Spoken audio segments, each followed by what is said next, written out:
ఓం నమః శివాయ.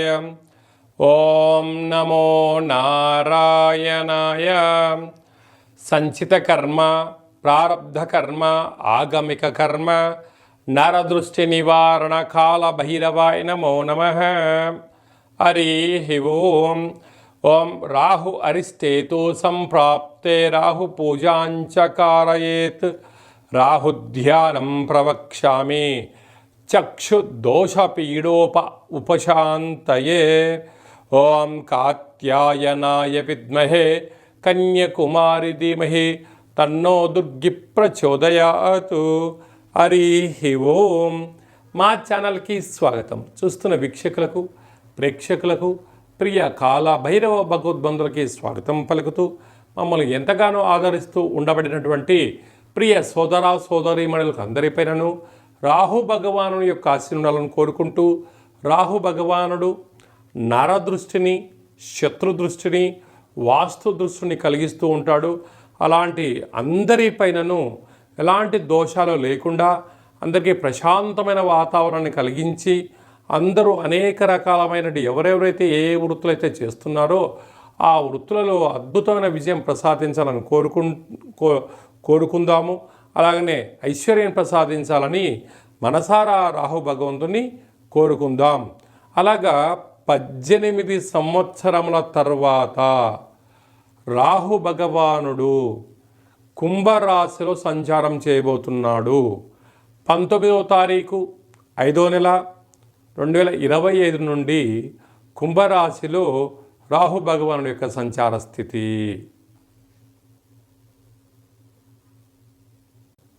కుంభరాశి వారికి 18 సంవత్సరాల తర్వాత రాశిలోనే రాహు సంచారం చేయడం, ఒకవైపు ఏలనాటి శని చివరార్ధ సంచార స్థితిలో ఉన్నప్పుడు చిన్న చిన్న విషయాలకు కోపము, తగాదాలు, గొడవలు, మీరు ఏదన్నా అనకపోయినా అన్నావని కొన్ని నిందలు, కొన్ని చేయకపోయినా నువ్వే చేసి ఉంటావు అని చెప్పి వాళ్ళు భ్రమలో మిమ్మల్ని పెడుతూ ఉంటారు.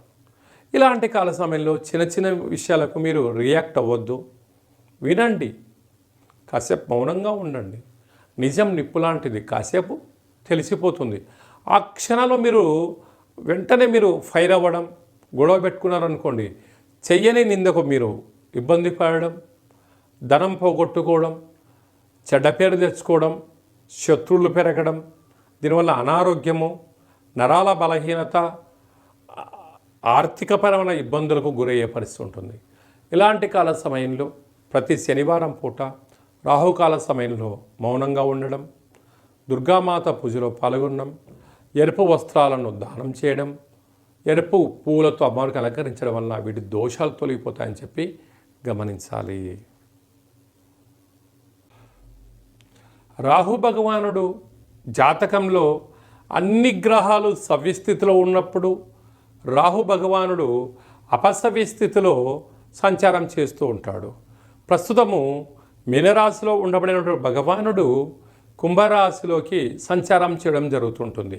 అలాగే రాహు భగవానుడు యోగించగలగాలి అన్నట్లయితే ప్రతిరోజు రాహుకాల సమయంలో దుర్గామాత దేవాలయంలో దీపాన్ని వెలిగింపచేయడం, రావి చెట్టు చుట్టూ ప్రదక్షిణ చేయడం, దుర్గామాత అమ్మవారికి ఎరుపు రంగు వస్త్రాలు సమర్పించడం, ఎరుపు రంగు పూలను ఏర్పాటు చేయడం, కుంకుమతో కుంకుమార్చన చేయడం వలన రాహు భగవానుడి యొక్క తీక్షణ తగ్గి మనం అనుకుంటున్న అన్ని పనులు విజయం సాధించడం జరుగుతుంది.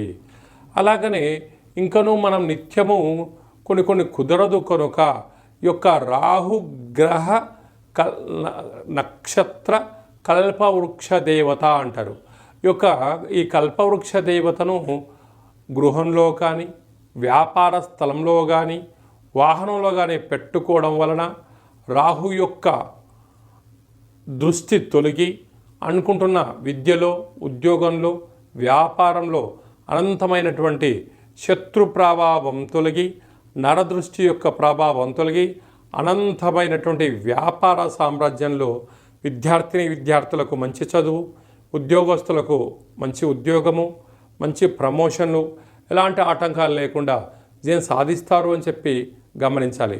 కనుక మనమందరము కూడా వీలైనంత వరకు ప్రతిరోజు రాహుకాల సమయంలో తప్పక మౌనాన్ని పాటించగలిగినట్లయితే రాహుదోషం తొలగి అద్భుతమైన ఐశ్వర్యము అందరి సొంతమవుతుంది.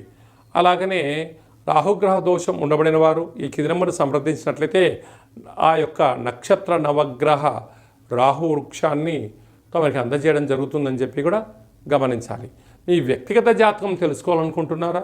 మీ పేరు, పుట్టినటువంటి తేదీ, నెల, సంవత్సరం, సమయం మీరు వ్రాసి పంపించినట్లయితే 100 సంవత్సరాల జాతకాన్ని సవివరంగా సంపూర్ణంగా వ్రాసి మీకు పంపించి మీరు పుట్టినప్పుడు గ్రహ గమనాలు ఎలా ఉన్నాయి, ప్రస్తుతం ఎలా ఉంటున్నాయి, రాబోయే కాలం ఎలా ఉండబోతున్నాయో సవివరంగా తెలియజేయడం జరుగుతుందని చెప్పి కూడా గమనించాలి. అలాగనే చాలామందికి డేటా బర్త్లో లేనటువంటి వారందరికీ పేరు యొక్క మొదటి అక్షరాన్ని అనుసరిస్తూ రాశిని తెలియచేస్తూ రమణ శాస్త్రం ద్వారా అనగా కాళ భైరవ ఉపాసన చేత గవ్వల ద్వారా భూత భవిష్యత్ వర్తమానాన్ని తెలియజేయడం జరుగుతుందని చెప్పి కూడా గమనించాలి. అలాగనే జాతకాన్ని తెలుసుకుందాం, జీవితంలో ఉన్న అడ్డంకులు తొలగించుకుందాం, అన్నింట విజయానికి స్వాగతం పలుకుతామని చెప్పి గమనించాలి. అలాగని అందరూ జీవితంలో ఉన్నతమైన విద్య, ఉద్యోగ, వ్యాపార, రాజకీయ సేవా రంగాల్లో విజయం సాధించాలని మనసారా కోరుకుందాం. జాతకం తెలుసుకోవాలనుకుంటున్న వారందరూ కూడా అపాయింట్మెంట్ తీసుకొని సంప్రదించగలరు. అందరిపైన కూడా రాహు భగవానుని యొక్క ఆశలు కలగాలని కోరుకుంటూ ఆశీర్వచనం. శతమానం భవతి శతాయు పురుష సతేంద్రియ ఆయుష్యేవేంద్రియే ప్రతిష్టతి ధనం ధాన్యం బహుపుత్రలాభం శత సంవత్సరం దీర్ఘమాయు సర్వే జనా సుఖినో భవంతు లోకా సమస్తా సుఖినో భవంతు సర్వం రాహుగ్రహ దేవతార్పణమస్తు సకల జన నరదృష్టి వాస్తు దృష్టి శత్రు దృష్టి నివారణ దోష ప్రసాద సిద్ధిరస్తు. ఈ వీడియో మీకు నచ్చినట్టయితే లైక్ చేయండి, సబ్స్క్రైబ్ చేసుకోండి. అందరికన్నా మీరు ముందుగా మన ఛానల్ చూడగలిగాలన్నట్లయితే గంట సింబల్ కూడా ప్రెస్ చేయండి. ఆధ్యాత్మిక భక్తి సమాచారాన్ని భగవద్బంధులకు, మిత్రులకు, స్నేహితులకు చేరవేసి భగవంతుడి యొక్క ఆశీస్సులు పొందగలరు.